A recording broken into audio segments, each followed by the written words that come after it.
دنیا بھر کے اکثر مسلم ممالک میں کورونا وائرس کی وجہ سے رمضان المبارک کے اجتماعات پر پابندی ہے۔ سعودی عرب کی اگر ہم بات کریں تو وہاں کے مفتی اعظم شیخ عبدالعزیز بن آل شیخ نے فتویٰ جاری کیا ہے کہ مسلمان نماز عید الفطر جو ہے وہ بغیر کسی خطبے کے گھروں پر ادا کریں، جبکہ مصر کی طرف اگر ہم دیکھیں تو وہاں کا جو جامع الازہر ہے انہوں نے فتویٰ دیا ہے کہ مسلمان ممالک باجماعت نمازیں منسوخ کرنے کا اختیار رکھتے ہیں۔ ایران کی طرف اگر ہم جائیں تو سپریم لیڈر جو ہیں آیت اللہ خامنئی، ان کا کہنا یہ ہے کہ اس سال رمضان المبارک میں مسلمان جو ہیں وہ مذہبی اجتماعات کے بجائے گھروں پر اپنے اہل خانہ کے ساتھ عبادات کریں۔ اور اگر ہم پاکستان کی طرف آئیں تو یہاں پر صورتحال اس تمام معاملے کے برعکس ہے، جہاں پر مساجد میں نماز و تراویح کی مشروط اجازت دے دی گئی ہے۔ اب کیا ان شرائط پر عمل درآمد ہوگا؟ وہ جو 20 نکاتی ایجنڈا ہے کیا اس پر عمل درآمد ہوگا اور کروانا کس حد تک مشکل یا آسان ہوگا؟ جانیں گے ہم۔ ہمارے ساتھ موجود ہیں چیئرمین اسلامی نظریاتی کونسل کے ڈاکٹر قبلہ یاز صاحب۔ بہت شکریہ ڈاکٹر صاحب وقت نکالنے کا۔ السلام علیکم۔ السلام علیکم ڈاکٹر صاحب، یہ سوال اب پوچھ رہے ہیں لوگ کہ جہاں پر دنیا کے بڑے بڑے اکثر جو دیگر اسلامی ممالک ہیں وہاں پر اجازت نہیں ہے اس وقت اس چیز کی، کم از کم ابھی تک تو نہیں دی گئی، تو پاکستان میں یہ سچویشن مختلف کیوں ہے وہاں سے؟ بسم اللہ الرحمن الرحیم۔ بہت اہم سوال آپ نے اٹھایا۔ پاکستان میں صورتحال مختلف ہے، اس کی تو وجہ ظاہر ہے کہ باقی جو حکومتیں ہیں ان کے اندر جو نظام ہے، اس نظام میں جب اوپر سے کوئی حکم آ جائے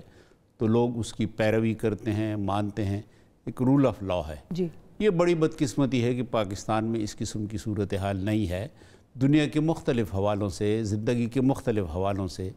ہم بالعموم قوانین کی خلاف ورزی کرتے ہیں۔ کیا اس میں عمل درآمد یا اس میں عمل دخل حکومتوں کا بھی ہے کہ وہ امپلیمنٹ کرانے میں بھی ناکام رہتے ہیں؟ نظام جو ہے ایسا بنا ہے نا کہ جس کی اب ہم نے یقیناً اس پہ سوچنا ہوگا کہ کیوں ہمارے ہاں اس قسم کی صورتحال ہے۔ لیکن اس وقت ہمارے سامنے ایک ایمرجنسی ہے اور وہ ایمرجنسی کرونا وائرس ہے۔ جی، اب کرونا وائرس جو ہے اس میں ابتدائی اگر آپ دیکھیں کہ 2 اپریل کو اور 9 اپریل کو اسلامی نظریاتی کونسل کی رائے اور سفارش تو بالکل واضح ہے، اور وہ یہ ہے کہ اس صورتحال میں شریعت نے اس بات کی اجازت دی ہے کہ لوگ ہوم ورشپ کی طرف آئیں، گھروں کے اندر عبادت کریں، گھروں کے اندر نوافل ادا کریں، فرض نماز جو ہے وہ بھی جمعات کی بجائے گھر کے اندر ادا کریں۔ اور جب فرض نماز کی اجازت ہے تو جمعہ کی بھی باقاعدہ اجازت ہے کہ جمعہ کی جگہ ظہر کی نماز گھر کے اندر احتیاطی تدابیر کے ساتھ۔ یہ نہیں ہے کہ گھر کے اندر بھی آپ احتیاطی تدابیر نہ کریں، گھر کے اندر بھی احتیاطی تدابیر ضروری ہیں۔ پھر جو تراویح ہے تو تراویح کے بارے میں بھی ہماری بہت صاف اور واضح رائے اور سفارش ہے لوگوں کے لیے بھی، حکومت کے لیے بھی،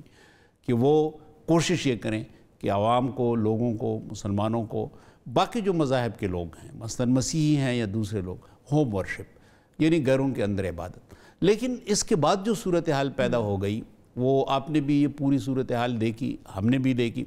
کہ اصرار لوگوں کا بڑا، لوگ زبردستی مسجد آنے لگے۔ کراچی کے اندر تو آپ کو پتہ ہے کہ 2 جمعوں میں بڑی ایک لا اینڈ آرڈر کی سچویشن بنی، تو پھر ایک دباؤ آ گیا علماء کرام کے اوپر بھی، حکومت کے اوپر بھی، اور پھر اس کے بعد اتفاق ہوا یہ SOPs پہ، یعنی جو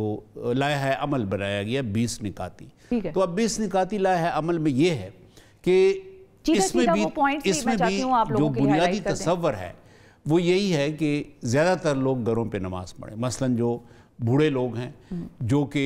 جن کے اندر امکان ہے اس بات کا کہ وہ زیادہ برداشت کی ان میں صلاحیت اور طاقت نہیں ہے تو وہ گھروں پہ نماز پڑھیں، بچوں کو نہ لائیں۔ جن کے اندر کوئی بیماری کی کوئی علامت ہے وہ ہرگز مسجد میں نہ آئیں، اور پھر مسجد میں آئے بھی تو پھر مسجد کی انتظامیہ کے لیے بھی ضروری ہے کہ وہ تمام حفاظتی تدابیر کو یقینی بنا لیں، اور جو مقتدی ہیں نمازی وہ بھی تمام حفاظتی تدابیر کو یقینی بنا لیں۔ اچھا، اب یہ بھی کہا گیا ہے کہ جن مساجد میں صحن کی ہے گنجائش موجود تو وہاں پر نماز جو ہے باہر کھلے آسمان نیچے ہال میں نہ ہو بلکہ صحن کے اندر۔ اچھا، پھر ایک چیز یہ بھی اس میں لکھی گئی ہے کہ جو فرش ہے، مساجد کے فرش ہیں، ان کو ہر جراثیم کش محلول کے ذریعے دھویا جائے۔ اب یہ پاسبل آپ کو لگتا ہے دن میں اگر ہم 5 نمازیں پڑھنے جا رہے ہیں مساجد میں تو جو مطلب کیا انتظامیہ خود اتنی ویجیلنٹ ہوگی مسجد کی کہ وہ ہر نماز کے بعد وہ فرش اس کلورین ملے محلول سے دھوئے گی؟ دیکھیں، تمام 20 نکات جو ہے نا یہ مشکل نکات ہیں۔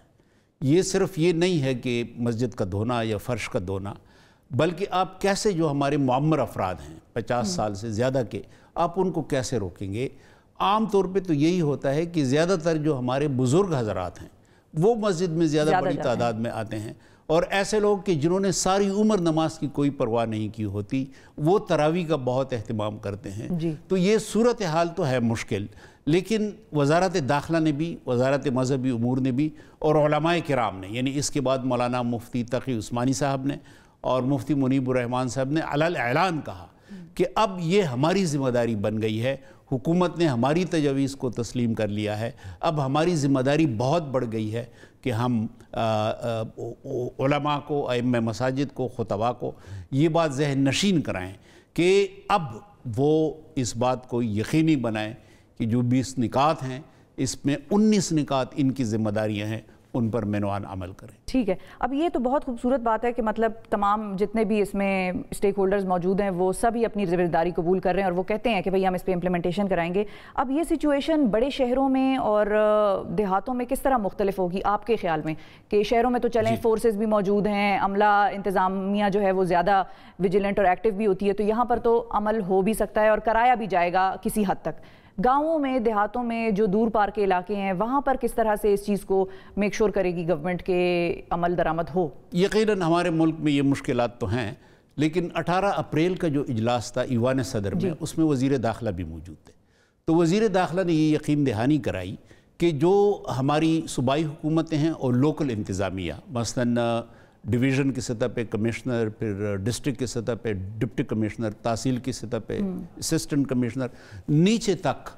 اگر یہ علماء کرام کے اجلاس منعقد کرائیں اور ان کو بلائیں اور ان کو سمجھائیں تو ایک بڑی حد تک، ہم یہ بالکل نہیں کہہ سکتے کہ 100% ہوگا، لیکن ایک بڑی حد تک اس پر عمل درآمد ممکن ہو جائے گا۔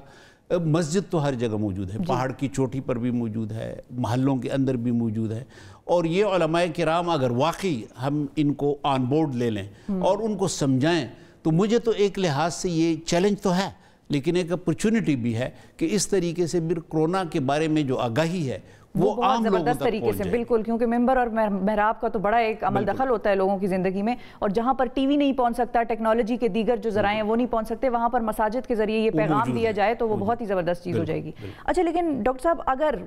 خدا نہ خواستہ عمل درآمد کرانے میں کوئی مسجد یا کوئی انتظامیہ یا کوئی گورنمنٹ کسی حد تک فیل ہو جاتی ہے کسی جگہ پر، تو پھر اس حوالے سے کیا سٹیپس ہوں گے؟ ایکشن کیا کوئی لیا جائے گا یا کیا آگے پھر اس کا کیا لائے عمل ہوگا؟ اب اس میں جو شق نمبر 20 آپ دیکھیں، شق نمبر 20 میں، اور اس پہ تمام علماء متفق ہیں، تمام جو جید علماء کرام ہیں، نمائندہ صاحبان حجت و سند، انہوں نے یہ 20واں نقطہ جو ہے یہ مان لیا ہے، اور اس میں یہ ہے کہ اگر کہیں پہ یہ اندازہ لگے کہ اس لائحہ عمل پہ عمل نہیں ہو رہا، یا کوئی حکومت کو شکایت ملے کہ کسی ایک لوکیلٹی میں، ایک علاقے میں کرونا کے کیسز جو ہیں وہ بڑھنے کی طرف جا رہے ہیں، تو پھر اس پالیسی پہ تبدیلی بھی اس کے اندر آ سکتی ہے، ایکشن بھی لیا جا سکتا ہے، اور جو بھی اقدامات ضروری ہوں وہ اٹھائے جا سکتے ہیں۔ ٹھیک ہے۔ اچھا ڈاکٹر صاحب، ایک اور بھی چیز ہونے لگی ہے کہ نماز توبہ کا بھی انعقاد کرایا جا رہا ہے اس جمعہ مساجد میں، اس کے حوالے سے آپ کیا کہیں گے؟ اس میں تو یہی تھا کہ عمومی طور پہ، اور یہ تو ہمارا عقیدہ ہے کہ بیماریاں جو ہیں، وبائیں جو ہیں، ابتلاعات، آزمائشیں، یہ اللہ تعالیٰ کی طرف سے ہوتی ہیں، اور اللہ تعالیٰ ہی ان آزمائشوں کو، ان بیماریوں کو، وباؤں کو اٹھا سکتا ہے۔ اس کی ذات جو ہے وہ مالک کن فیکون ہے۔ چنانچہ اس کے ساتھ یہ ہے کہ انسانی جو تدابیر ہیں، احتیاطی جو تدابیر ہیں، ان کو تو یقیناً استعمال میں لایا جائے، یہ بہت ضروری ہیں، لیکن اس کے ساتھ ساتھ رجوع اللہ بھی ہو کہ ہم اللہ تعالیٰ سے گڑ گڑا کر التجا کریں، رحم کے لیے دعا کریں۔ تو یہ کہا گیا کہ ہم مجموعی طور پہ، قومی طور پہ، ہم یہ جو آنے والا جمعہ ہے اس میں ہم مساجد کے اندر، گھروں کے اندر انفرادی طور پر بچوں کو اپنے ساتھ بٹھا کے، خاندان کے افراد کو احتیاطی تدابیر کے ساتھ رجوع اللہ کریں اور اللہ سے مدد اور اللہ تعالیٰ سے رحم کی دعا کریں۔ ٹھیک ہے۔ اچھا ڈاکٹر صاحب، آخر میں ایک چیز اور میں آپ سے پوچھنا چاہوں گی کہ متحدہ عرب امارات میں ایک فتویٰ دیا گیا جس میں یہ اجازت دی گئی تھی ڈاکٹرز کو کہ کیونکہ ان کے اوقات کار جو ہیں وہ بہت لمبے ہیں اور خدمات بھی وہ کر رہے ہیں قوم کی، تو اگر وہ چاہیں تو ان کو یہ گنجائش ہے کہ وہ روزہ نہ رکھیں اگر ان کو ایسا لگ رہا ہے کہ ان کا کام یا ٹائم ڈیوریشن جو وہ سرو کرتے ہیں ہسپتالوں میں وہ بہت لمبا ہے۔ کیا اس قسم کا جو ہے وہ معاملہ پاکستان میں بھی ہو سکتا ہے؟ کیونکہ یہاں پر بھی 22 کروڑ کی عوام اگر ہم دیکھیں تو ان کے لیے کتنے ڈاکٹرز اویلیبل ہیں یہ بھی ہم جانتے ہیں۔ دیکھیں 1000 جو بندہ ہے اس کے لیے ایک ڈاکٹر اویلیبل ہے یہاں پر. کہ اسلام بڑا ایک پریگمیٹک، ایک بہت عملی مذہب ہے. آپ دیکھیں کہ مثلا جب آپ سفر پہ ہوں جی تو اس وقت کے تو سفر اتنی مشکل کے سفر نہیں ہے، لیکن پھر بھی آپ کو اجازت ہے، آپ کو اجازت ہے کہ آپ نماز مختصر کریں، 2 رکعت کریں. آپ کو اجازت ہے کہ آپ روزہ نہ رکھنا چاہیں تو آپ روزہ نہ رکھیں. حالانکہ سفر آج کل تو اتنا مشکل نہیں ہے. اتنا پریگمیٹک، اتنا عملی مذہب ہے. بیماری کی صورت میں رسول اکرم صلی اللہ علیہ وسلم نے بارش کی صورت میں یہ اجازت دی ہے کہ آپ مسجد میں نہ آئیں تو بے شک نہ آئیں. تو اس قدر ایک عملی مذہب ہونے کی وجہ سے یہ برقرار ہے اور پھیل رہا ہے. چنانچہ اب جو کرونا کی صورت میں یہ جو صورتحال ہے، اس میں تمام علماء نے اور پوری دنیا کے علماء نے یہ جو اجازت دی ہے کہ جمعات جو ہے یہ اب ضروری نہیں ہے، اور اگر آپ مسجد میں نہ آئیں تو زیادہ بہتر ہے تاکہ احتیاطی تدابیر کو یقینی بنا سکیں. یہی روزے کی حالت ہے. اب مثلا وہ لوگ جو کہ لازمی سروسز میں ہیں، یہ اب انفرادی معاملہ ہے. اگر واقعی ان کی صورتحال ایسی ہے کہ مثلا گردے کا کوئی مریض ہے، دل کا کوئی مریض ہے، شوگر کا کوئی مریض ہے، مسلسل پانی پینا ان کی ضرورت ہے، کوئی اور مسائل ہیں، یا مثلا بہت سخت گرمی ہے، اس میں کوئی ایسی صورتحال ہے، تو مقامی علماء کے ساتھ، مقامی ڈاکٹروں کے ساتھ آپ مشورہ کر لیں تو کوئی اس قسم کی عزیمت اس صورتحال میں پھر آپ سے مطلب نہیں ہے. یعنی کہ اسلام میں گنجائش موجود ہے، رخصت موجود ہے. بہت شکریہ ادا کروں گی ڈاکٹر صاحب، آپ نے وقت نکالا. ناظرین